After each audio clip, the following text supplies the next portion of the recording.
du 8. ekitaldia iteana, eta hasi ginean, joan dela 8 urte, hau zarra zan, eta ez ez pintauta ez ezer, eta jungea pixkanaka jendea aurkitzen, jendea biltzen, afizioa hartzen, eta hasi ginean benadaz eman zigun urte baten hau itea, eta urtez urte, haitu gaur arte, eta hola jesegitze dugu.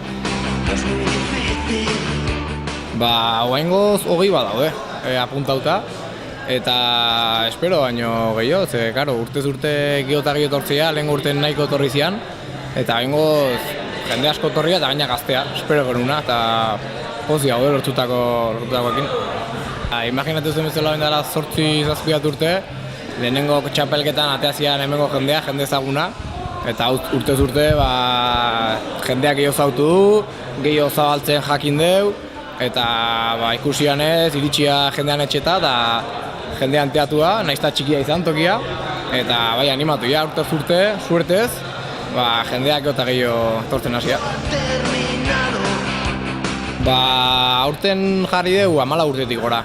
Lehengo urtetan haitu geha umekin de baita iten, baina lan asko suposatzeu eta jendea ez dago jende asko hemen, eta aurten 14 urtetik gora. Eta igual jendea etorrikoa, gaztegoa, ondo biltzen azautzen ditugunak, eta hori utziko parte hartzen de bai. Ez da barazoik urtekin. Eta maila ezberdina daude lehiaketan, maila ezberdinetako blokeak? Hoi da, Dijoa 3 fasetan bananduta, eta lehenengoa da erresa, jalau bia hola jarrite gutxira bera, eta geho aurrengo faseen pixka zail dingoa gauza da, eta azkenik pasatzean agortikan finala. Eta finala nahiko politia jarriteu biak, eta nik uste jendeak bere indarrak imargo ditula biak ateatzeko.